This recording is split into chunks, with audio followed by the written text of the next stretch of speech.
నమస్కారం. AC news కి స్వాగతం. ఆంధ్రప్రదేశ్ రాష్ట్రానికి రాజధాని లేకుండా చేసిన ఘనత ముఖ్యమంత్రి జగన్మోహన్ రెడ్డికి దక్కుతుందని, చంద్రబాబు పాలనలో ఏపీని అన్ని విధాలుగా అభివృద్ధి చేస్తే జగన్ నాశనం చేశారని అద్దెంకి శాసనసభ్యులు బొట్టిపాటి రవికుమార్ విమర్శించారు. కోరసపాడు మండలంలో గురువారం ఎమ్మెల్యే రవికుమార్ ఎన్నికల ప్రచారంలో పాల్గొన్నారు. ముందుగా ఇంటింటికి తిరిగి 13వ తేదీన జరిగే అసెంబ్లీ ఎన్నికల్లో ప్రతి ఒక్కరూ సైకిల్ గుర్తుకు ఓటు వేసి తనను భారీ మెజారిటీతో గెలిపించాలని కోరారు. రాష్ట్ర అభివృద్ధి భవిష్యత్తు చంద్రబాబు చేతిలో ఉందని రవికుమార్ ఓటర్లకు తెలియజేశారు. అదేవిధంగా అద్దెంకి పట్టణంలోని 1, 3, 20 వార్డుల్లో ఎమ్మెల్యే రవికుమార్ తనయుడు హర్షవర్ధన్ ఎన్నికల ప్రచారంలో పాల్గొన్నారు. ఇంటింటికి తిరిగి వారి పవిత్రమైన ఓటు సైకిల్ గుర్తుపై వేసి తన తండ్రిని భారీ మెజారిటీతో గెలిపించి చంద్రబాబు నాయుడును ముఖ్యమంత్రిగా చేసుకోవాల్సిన అవసరం ఉందని హర్షవర్ధన్ చెప్పారు. ఏపీలో వైసీపీ ప్రభుత్వం వచ్చిన తర్వాత ఎన్నో విధాలుగా చదువుకున్న నిరుద్యోగ యువతకి ఉద్యోగం ఉపాధి లేకుండా నష్టపోయారని, ప్రతి సంవత్సరం జాబ్ క్యాలెండర్ అన్న ముఖ్యమంత్రి ఎక్కడ అమలు చేశారో చెప్పాలని హర్షవర్ధన్ ప్రశ్నించారు.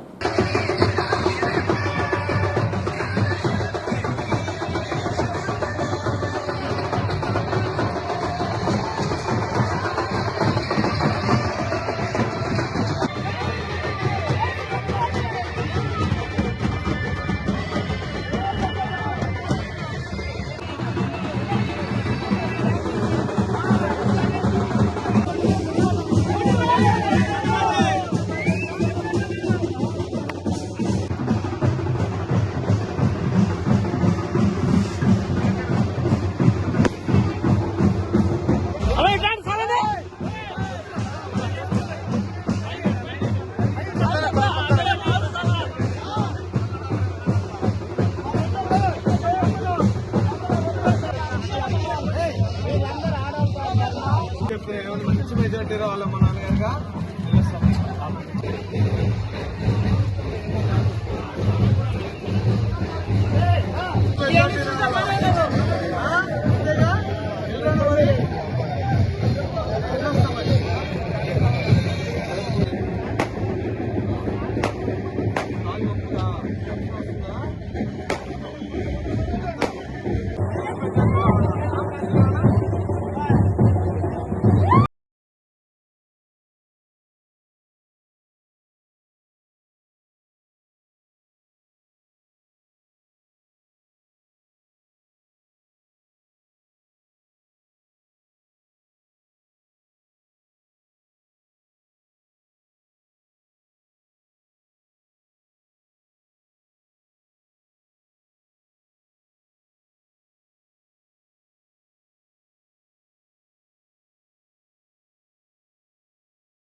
ఆంధ్రప్రదేశ్ రాష్ట్రంలో బీసీలకు అన్యాయం చేసింది చంద్రబాబు అని, బీసీ చట్టం అనేది చంద్రబాబు చేతిలో లేదని, బీసీ చట్టం అనేది కేంద్ర ప్రభుత్వం పరిధిలో ఉంటుందని రాజ్యసభ సభ్యులు కృష్ణయ్య అన్నారు.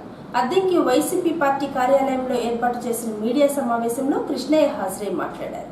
మే 13వ తేదీన జరగనున్న అసెంబ్లీ పార్లమెంట్ ఎన్నికల్లో మరోసారి వైసీపీ గెలిచి అధికారంలోనికి రాబోతుందని, ఎమ్మెల్యే అభ్యర్థిగా పోటీ చేయనున్న హనుమిరెడ్డికి, ఎంపీ అభ్యర్థి నందిగాం సురేష్కు ప్రతి ఒక్కరూ ఓటు వేసి భారీ మెజారిటీతో గెలిపించాలన్నారు.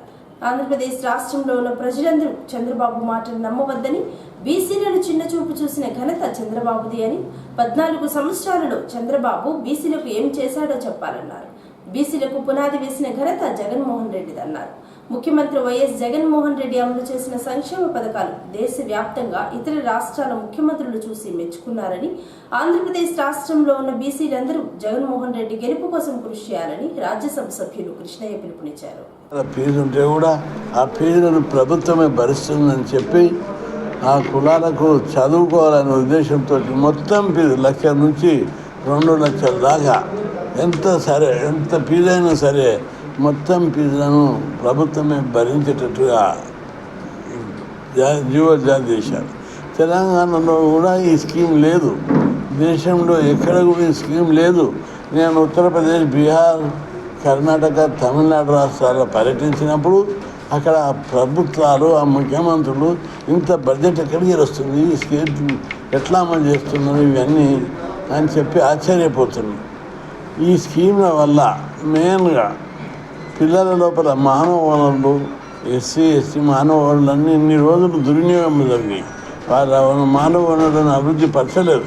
ఈ స్కీమ్ పెట్టి మానవ వనరులను అభివృద్ధి చేసి ప్రతి వ్యక్తి యొక్క శక్తియుక్తులు పదవి పెట్టి వాళ్ళను సమాజం లోపల వాళ్ళ మేధాశక్తిని ఉపయోగించి జాతి అభివృద్ధికి దోహదపడేటట్లు చేస్తున్నాడు. దీని మూలంగా ఇది దీర్ఘకాలిక పథకం. దీని మూలంగా రాష్ట్రంలో ఒక 20 ఏళ్ళ తర్వాత ఆంధ్రప్రదేశ్ దేశంలోనే నంబర్ 1 రాష్ట్రంగా అవుతుంది. ఒక భాగం పేదవారు అనేటోళ్ళు ఉండరుగా. ప్రతి ఒక్కరూ అప్పుడు సబ్సిడీ పథకాలు కానీ వెల్ఫేర్ పథకాలు కానీ అవసరం లేదు. ఈ పథకాలు లేకుంటేనే ఎవరి కాళ్ళ మీద వాళ్ళు నిలబడి ఆ కుటుంబాలను వాళ్ళు పోషిస్తారు. 20 ఏళ్ళ తర్వాత ప్రతి కుటుంబంలో ఒక కారు వస్తుంది, బంగ్లా కట్టుకుంటారు, సొంత వనరులు, ఆస్తులు ఏర్పడతాయి. ఈ విధంగా పేదరికం లేకుండా ఒక రష్యాతోటి, ఒక చైనాతోటి, ఒక జర్మనీ, ఒక జపాన్ దేశాలతో ఆంధ్రప్రదేశ్ పోటీ పడే స్థాయికి ఎదుగుతుందని చెప్పి మనం అందరం గుర్తుపెట్టుకోవాలి. ఇంత గొప్ప స్కీమ్ పెట్టి మన పిల్లలను డాక్టర్లుగా, ఇంజనీర్లుగా, కలెక్టర్లుగా, పెద్ద ఐటీ ఆఫీసర్లుగా తీర్చిదిద్దడానికి పునాదులు వేసినటువంటి జగన్మోహన్ రెడ్డిని మరొక్కసారి గెలిపించి మనం ఈ రాష్ట్రాభివృద్ధికి దోహదపడాలి. పొరపాటున ఈ స్కీములు చంద్రబాబు కనుక ఉంటే పొరపాటున ఈ స్కీములు అన్నీ ఎత్తేస్తాడు. అమ్మఒడి ఎత్తేస్తాడు. ఆయన ఇచ్చే ఎన్నికల మేనిఫెస్టో మొత్తం ఫోకస్ జూట మాటలు, చెప్పింది చెయ్యడు, చేసేది చెప్పడు. బడ్జెట్ చంద్రబాబు పాలనలో ఇంత బడ్జెట్ ఉన్నది ఎక్కడ పోయింది? లీడర్ల జేబుల్లోకి పోయింది. ఇప్పుడు ప్రజల జేబుల్లోకి వచ్చి ప్రజలు అభివృద్ధి చెందుతున్నారు. కాబట్టి మన కళ్ళ ముందు కనిపిస్తుంది. అంతేకాదు బీసీ, ఎస్సీ, ఎస్టీలకు అన్ని రంగాల్లో, సంపదలో, అధికారంలో, బడ్జెట్లో, గౌరవంలో ఈ కులాలకు మొత్తం వాటా ఇచ్చి అభివృద్ధి చేస్తాడు.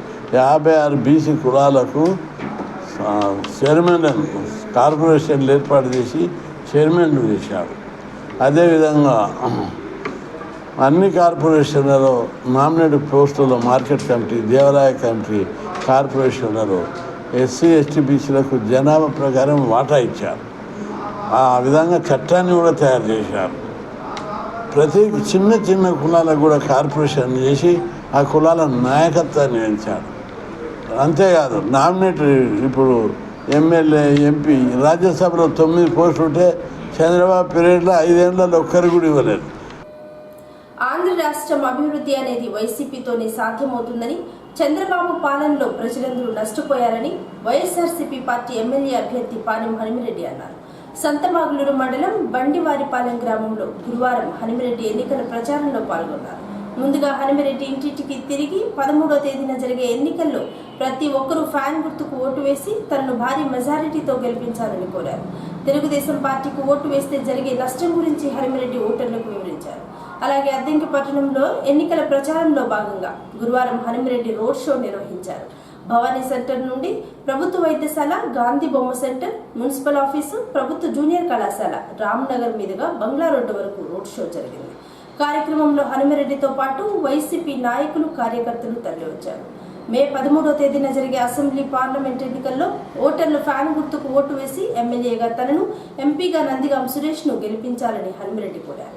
వైసీపీ అధికారంలోనికి వస్తే అద్దెంకి నియోజకవర్గాన్ని మరింతగా అభివృద్ధి చేయడం జరుగుతుందన్నారు.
ఆంధ్రప్రదేశ్ రాష్ట్ర వ్యాప్తంగా ఉన్న నాటక కళాకారులను వైసీపీ ప్రభుత్వం గుర్తించి కళాకారులకు పెన్షన్ ఇవ్వడంలో విఫలం చెందిందని, ఈసారైనా అధికారంలోనికి వచ్చే ప్రభుత్వం నాటక కళాకారులను గుర్తించాలని ఆంధ్రప్రదేశ్ తెలుగు నాటక అకాడమీ మాజీ చైర్మన్ గుమ్మడి గోపాలకృష్ణ అన్నారు. గురువారం ఆయన అద్దెంకి వచ్చిన నేపథ్యంలో మన్నం త్రిమూర్తులు కార్యాలయంలో నాటక కళాకారులతో భేటీ అయి ముచ్చటించారు. ఈ సందర్భంగా ఆయన మాట్లాడుతూ, ఆనాటి కాలంలో కళాకారులకు మంచి గుర్తింపు ఉండేదని, రానున్న కళాకారులకు గుర్తింపు అనేది కరువై ప్రభుత్వం నుంచి ఎటువంటి సహాయం పొందలేకపోతున్నారని, గత తెలుగుదేశం ప్రభుత్వంలో కళాకారులకు పెన్షన్ అనేది మంజూరు చేసేవారని, ప్రస్తుత వైసీపీ ప్రభుత్వంలో కళాకారులు పెన్షన్ తీసుకోవాలంటే సాధ్యం కావడం లేదన్నారు. నాటక రంగంలో ఎందరో కళాకారులు రాణిస్తున్నారని, ప్రస్తుతం నాటకాలు అనేవి ఎక్కడ వేయడం లేదని, నాటక రంగం మీద ఆధారపడి జీవిస్తున్న వారికి ఇబ్బందిగా మారిందన్నారు. నాటక కళాకారులకు వారి వంతుగా అండగా ఉంటారని, వారి సమస్యలపై పోరాటం చేసేందుకు సిద్ధంగా ఉన్నారని గోపాలకృష్ణ పేర్కొన్నారు.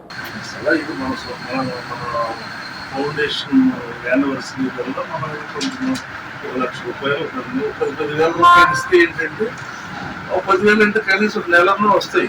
మరి ఇచ్చేసేసి ఇచ్చేసాను అసలు కాదు నా సిద్ధాంతం. తక్కువ మందికి ఇద్దాం, ఎందుకు ఇద్దాం. 10,000 చొప్పులు ఇస్తే వాడికి అవసరానికి అందుపడుతుంది. వాళ్ళకి కొంతమందికి ఇచ్చారే పోటీస్తాం, అలా జరుగుతుంది. నేను కూడా అక్కడక్కడ తేవాలి కాబట్టి నేను పోటీస్తున్నాను మనసు ఉంది. కానీ కరోనా టైంలో కూడా ఆదుకున్నారు సార్. ఆ టైంలో మనం దాదాపు ఆల్మోస్ట్ అద్దెంకి నియోజకవర్గం మొత్తం మీద సార్ గోపాలకృష్ణ గారు పంపించిన సహాయం ప్రతి 100 మందికి మనం కరోనా నిత్యావసరాలు మనం ఇట్లా త్రిమూర్తి గారి ఆఫీస్లోనే మనం డిస్ట్రిబ్యూట్ చేసాము. 4 సార్లు ఇచ్చాము, 4 టైమ్స్ పంచాము. తర్వాత సార్ జీజీకే ఫౌండేషన్ తరఫు నుంచి కూడా 10,000 రూపాయలు 5 కళాకారులకి 50,000 రూపాయలు, తెలంగాణలో 50,000 రూపాయలు, 1,00,000 రూపాయలు మొన్న డిసెంబర్ జనవరిలో సంక్రాంతి సమయంలో 1,40,000 రూపాయలు. సరే, అది వేరే విషయం. ఇలా మనం ఎంతకాలం గవర్నమెంట్ నుంచి నేనే ప్లాన్ చేశాను రికార్డులో చేయమని. శనివారం నాటకవారం చేద్దామని దాన్ని మొత్తం డిజైన్ చేసి 5,000 ప్రోగ్రామ్స్ నేను రూపకల్పన చేసి బడ్జెట్ అంతా రెడీ చేసి చంద్రబాబు నాయుడు గారు పంపించి ఆ బ్రోచర్ కూడా రిలీజ్ చేశారు. 5,000 ప్రదర్శనలు సంవత్సరాలు 100 సమాజాలను ఐడెంటిఫై చేసి సంవత్సరానికి 50 నాటకాలు సమాజాలు గవర్నమెంట్ 50 రూపాయలు 5 రూపాయలు ఎంతమంది పెట్టింది కదా. 5,000 బ్యాంకులో 2 సమాజాలు ఉన్నాయి, 2 సమాజానికి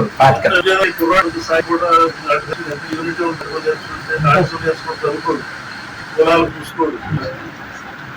ఇవన్నీ చెప్పాను నేను చంద్రబాబు నాయుడు గారు. సార్, విలేజ్ లో కుర్రాడికి ఎంప్లాయ్మెంట్ వస్తుంది, యూనిట్ ఉంది.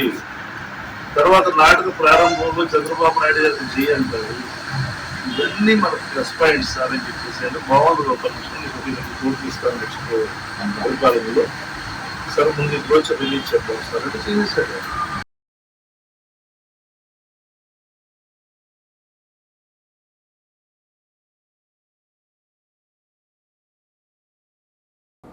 ఏఎస్సీ న్యూస్ ఇంతటితో సమాప్తం. నమస్కారం.